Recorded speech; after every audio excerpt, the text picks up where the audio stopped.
Personal yang ada dalam diri kita itu kita bawa pada penyembuhan melalui rukun iman. Misalnya kita sedang diuji karena kesulitan ekonomi, karena kesehatan, karena masalah keluarga. Dengan iman kepada Allah, kita menyembuhkan diri kita itu, mental kita itu, bahwa hidup kita ini sudah ada yang mengatur. Allah mengatur itu gak mungkin salah. Pasti ada hikmah yang besar dari aturan-aturan Allah Subhanahu wa Ta'ala, ketentuan-ketentuan Allah. Keimanan kepada malaikat membuat kita kemudian sadar bahwa segala sesuatu itu diawasi, segala sesuatu itu dicatat. Apapun yang menimpa kita, kita sabar, kesabaran kita itu jadi pahala. Apa yang datang kepada kita, kita syukur, syukur itu jadi pahala. Ya.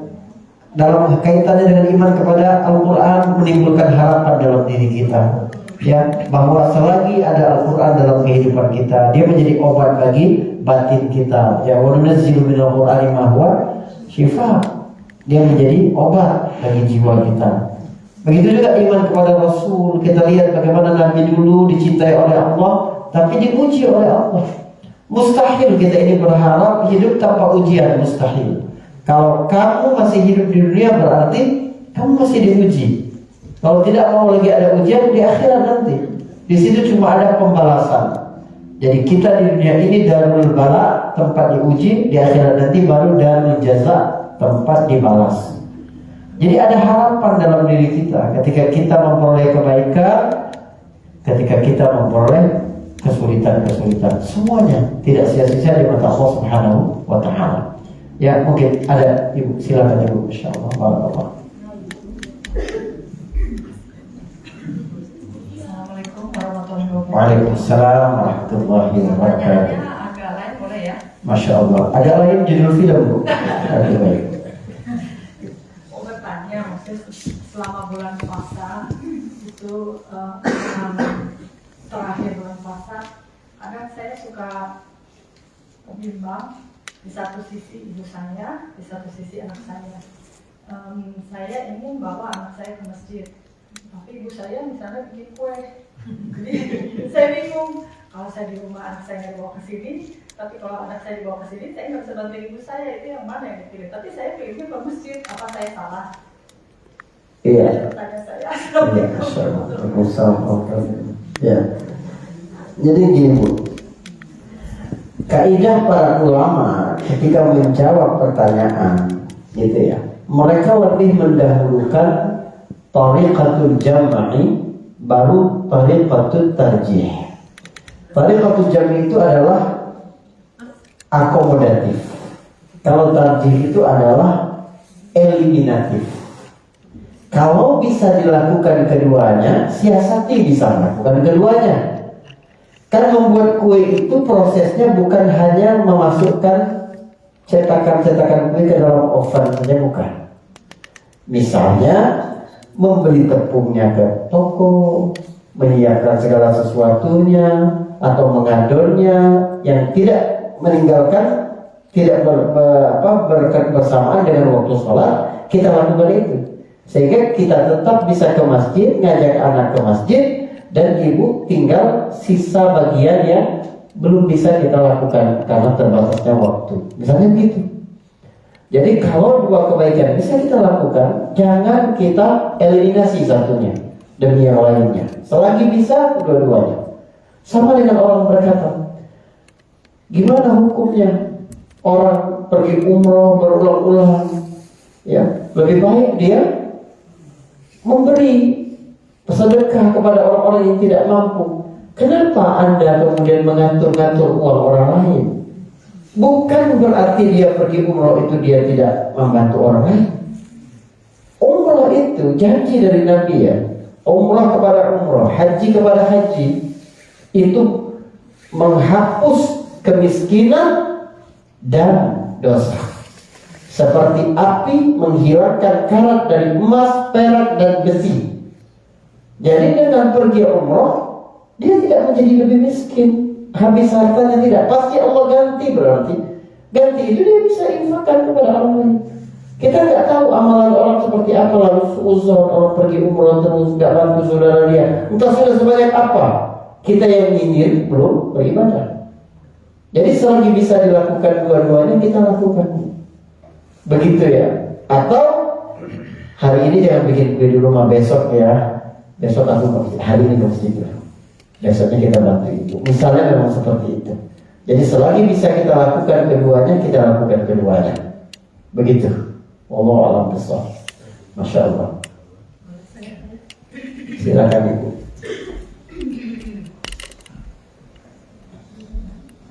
Assalamualaikum warahmatullahi wabarakatuh. Waalaikumsalam warahmatullahi wabarakatuh. Pak Ustaz menyinggung mengenai umroh. Jika seseorang itu umroh sudah beberapa kali, apakah sebaiknya untuk yang kesekian kalinya itu diberikan kepada saudaranya yang secara materi itu tidak cukup? Yang mana itu maksudnya? Baik. Ya gini, maksud gini, dia tidak pergi berkali-kali. Nah, sudah tidak, saudara saya juga belum pergi gitu lah. Mana sebaiknya didulukan saudaranya, apa kita sendiri seperti itu? Baik, bagus sekali ya. Jadi orang yang mengulang-ulang umrah itu karena memang ada hadisnya Bu, al-umratu ilal umrah kafaratun bima bainahuma. Dari umrah yang satu ke umrah yang lain itu menjadi penggugur dosa antara dua umrah itu. Jadi kadang orang merasa bahwa dia tergelincir kepada dosa, hilaf melakukan kesalahan. Saya umroh lagi deh, sebab antara umroh yang satu dengan umroh yang lain, semua dosa di antara itu dihapus oleh Allah SWT. Ya umroh. Kalau sekiranya dia melakukan itu, memberikan umrohnya kepada orang lain, dia pahalanya juga besar sekali. Sebab siapa yang menunjukkan jalan kebaikan, pahalanya sama seperti dia melakukan. Maka kalau ada saudaranya, dia berikan itu bagus sekali. Ya. Nah, tapi sekali lagi, jawaban para ulama kalau tidak bisa tidak mengeliminasi, selagi bisa tidak mengeliminasi, kalau bisa berangkat dua-dua dengan dia. Kan begitu. Tapi kalau memang terbatas, oke, ini belum pernah sama sekali, prioritaskan dulu saudara yang belum pernah tadi. Karena di situ ada pahala umrohnya, di situ ada pahala infaknya, di situ ada pahala silaturahimnya. Iya, sedekahnya gitu ya. Ini kamu berangkat umroh, beliin aku oleh-oleh yang banyak, gak usah pikir. Baik, bagus sekali Bu. Barakallahu fikum. Ya. Oke, satu lagi kalau ada. Masya Allah. Bapak-bapak ini udah paham semua ya. Oh ada satu pertanyaan, Masya Allah. Nanti kita gabung bisa jawab. Masya Allah. Assalamualaikum warahmatullahi wabarakatuh. Waalaikumsalam. Tadi Bapak mengatakan kita mengatakan ini yang baik sebenarnya tidak baik. Iya. Tapi yang tidak baik sebenarnya itu yang baik. Iya. Tapi kalau kita mengikuti hawa nafsu misalnya, Iya. jadi saya memilih yang sebenarnya baik, tapi saya memilih yang sebenarnya tidak baik. Apakah itu karena cobaan atau karena takdir? Baik, bagus sekali Ibu. Masya Allah, bagus sekali. Begini Bu, dalam hidup ini ada dua jenis peristiwa yang kita hadapi. Pertama, peristiwa yang di bawah kontrol kita, di bawah kendali kita. Yang kedua, di luar kendali kita. Coba lihat itu. Sesuatu yang di bawah kendali kita, kita berusaha, diperintahkan berusaha yang terbaik semaksimal mungkin. Kita dapat pahala Bu. Kita masak yang terbaik, menyajikannya dengan bentuk yang terbaik, gitu. Kemudian menyajikannya kepada suami dengan senyum yang terbaik, dapat pahala kita. Itu bisa kita kontrol Bu. Tapi kalau ternyata gitu ya, terjadi sesuatu di luar kendali kita, maka kita bersabar. Tiba-tiba suami bilang, ini kurang asin gitu ya. Kita bilang, aku udah capek, udah apa, enggak. Di luar kendali kita. Kita bisa nggak mengendalikan emosi suami? Nggak bisa. Ya, dia ajak bercanda aja. Mungkin abang mau kawin lagi gitu kan. Kalau merasa kurang garam, bisa begitu. Kita berusaha, coba perhatikan. Kita berusaha. Yang bisa kita kendalikan, keluar rumah lebih awal supaya nggak kena macet. Rupanya jam itu ada kecelakaan justru macet. Di luar kendali kita. Nah, ketika kita menghadapi sesuatu yang di luar kendali kita, ingat, sesuatu itu sudah ditetapkan oleh Allah dan pasti itu yang terbaik. Dengan kemacetan itu, jadi hangus tiket pesawat kita, nggak bisa terbang, pasti ada kebaikan di situ. Itu yang kata Allah. Kamu tidak suka, tapi baik bagi kamu. Banyak contohnya, Bu. Orang yang terlambat datang ke bandara, rupanya pesawatnya jatuh. Dia lihat tiket, ya, dengan nomor penerbangan yang sama dengan yang diberita, pesawatnya sedang jatuh. Banyak hal begitu. Kadang Allah beritahu seperti kasus pesawat, tapi kadang Allah nggak beritahu. Kita nggak pesawatnya bagus-bagus saja. Bukan itu saja. Banyak yang lain yang kita tidak tahu. Baik. Mana ujian dan mana apa tadi? Takdir, ya. Mana takdir, mana ujian? Atau gini, mana musibah dalam kehidupan kita itu? Mana yang hukuman dalam kehidupan kita?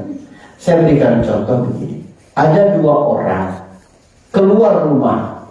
Satunya dalam keadaan segar, sehat, punya SIM, mengemudi dengan hati-hati. Satunya lagi mana ngantuk, gak tidur gitu ya, begadang sama temannya, tidak disiplin lalu lintas, ugal-ugalan, sama-sama keluar rumah, keluar. Di lampu merah perempatan, ketika lampu hijau, ya, maka orang yang disiplin tadi maju dong karena lampu hijau. Tapi dari arah sebelahnya yang harusnya lampu merah, tapi orang yang ugal-ugalan tadi jalan juga, terjadi tabrakan hebat. Kendaraannya hancur, kaki mereka patah. Bagi yang ugal-ugalan itu hukuman bagi dia. Kamu sih nggak tertib, jadinya begini akibatnya. Tapi bagi yang patuh, hukuman itu enggak, itu ujian. Dia sudah hati-hati, tapi orang lain enggak hati-hati, Bu. Nah, begitulah dalam hidup. Yang penting kita fokus pada apa yang bisa kita kontrol, kita kendalikan. Lampu merah kita nggak jalan, lampu hijau kita jalan, itu bisa kita kontrol. Rem sama gas bisa kita kontrol. Tapi orang lain ugal-ugalan nggak bisa kita kontrol. Nah, itu cara kita menghadapi hal-hal dalam hidup ini. Tapi pasti ada kebaikan pada kejadian-kejadian yang Allah takdirkan dalam hidup kita di luar kendali kita. Kira-kira begitu. Satu lagi, silakan, Bapak. Hah? Ntar satu lagi terus kita lapar. Baik.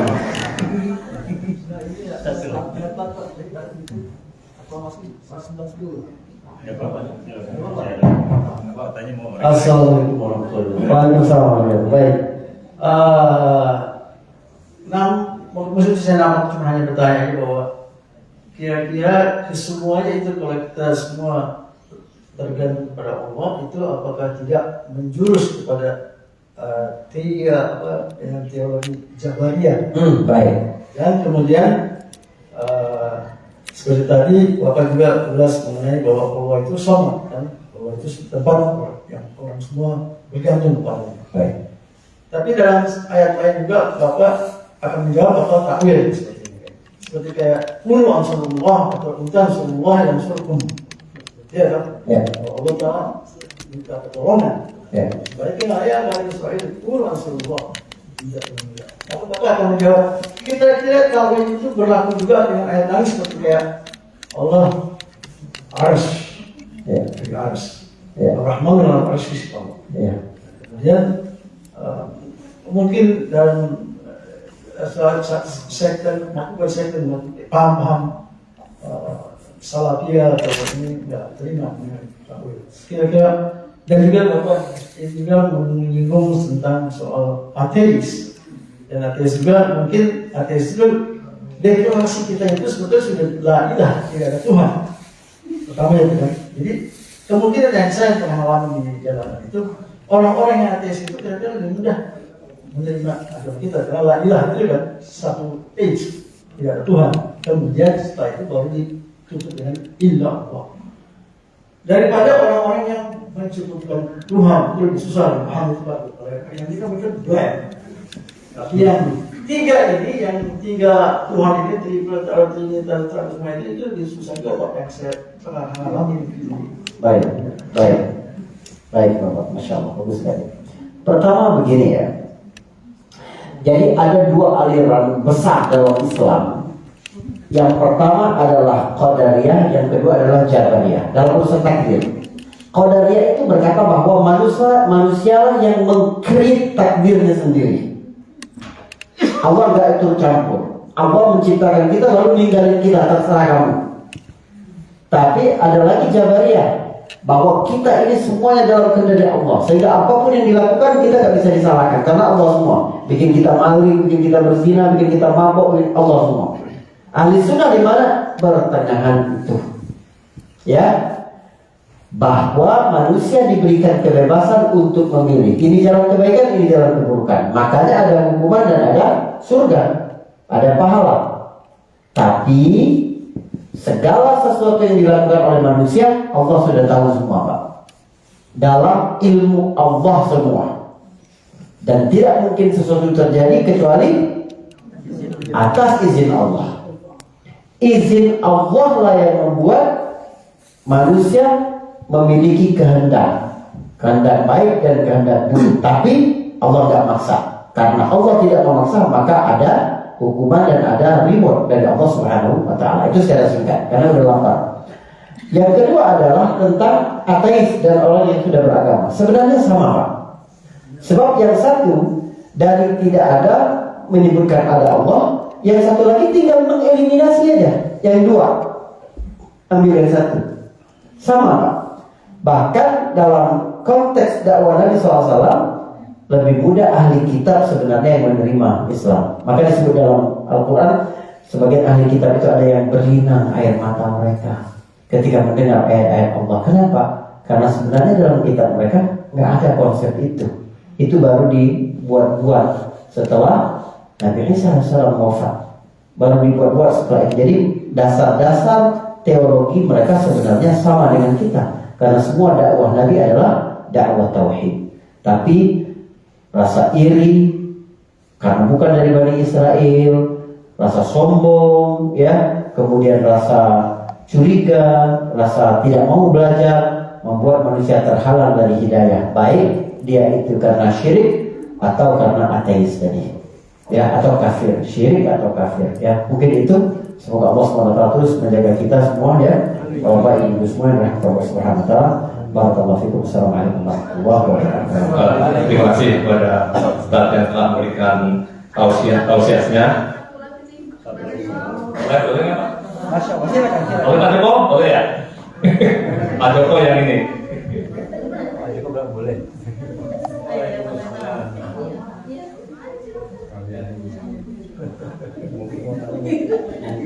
Silakan Ibu.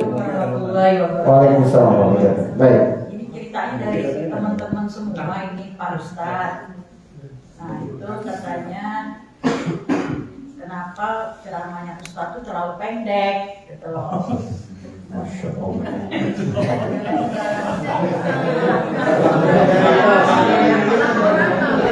Penonton akan datang deh. Penonton akan datang insya Allah. Insya Allah ya. Kita bisa atur waktu Ramadan. Mungkin pengurus bisa lobby parkir bisa nambah setengah jam gitu ya. Insya Allah begitu. Atau mungkin dibuat aturan misalnya rakaat kalau tarawih dibikin tiga ayat dalam waktu yang terbatas gitu ya. Atau pengaturan dalam jadwal ceramah mungkin diatur, satunya setelah maghrib, satunya setelah tarawih sebelum witir. Mungkin itu perlu kita pikirkan. Saya juga nomor satu. Jadi bukan itu saja sebenarnya. Saya itu lebih tersiksa nyampe sesuatu yang sudah saya siapkan, tapi waktunya tinggal segitu gitu kan. Teringat parkir, teringat Pak Sis harus beresin itu kan. Sebenarnya saya juga tersiksa. Kebanyakan iklan tuh. Insya Allah berikutnya tidak banyak iklan. Assalamualaikum warahmatullahi wabarakatuh. Oke, terima kasih. Kenapa ada yang tanya kenapa nggak ada ceramah sebelum maghrib setelah asar?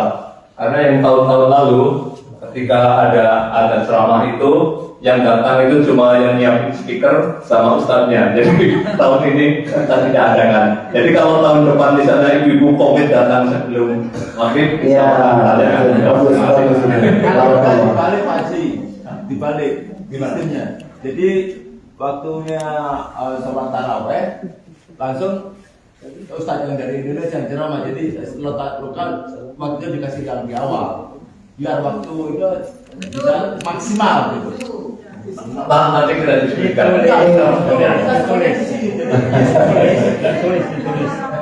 Sekarang waktu Ya, jadi sekali lagi. tapi pengurus masih ringan lah, insya Allah. Insya Allah kita cari yang Nah, baik. itu pun kalau setuju antara info sama kita semuanya gitu. Iya masuk. Ya, nanti kita Masukkan aja. Dapur itu dapur. Ya, terima kasih Pak. Dapur mah nggak usah dibahas sebetulnya. Nanti insya Allah malam depan kita rapatkan beberapa data.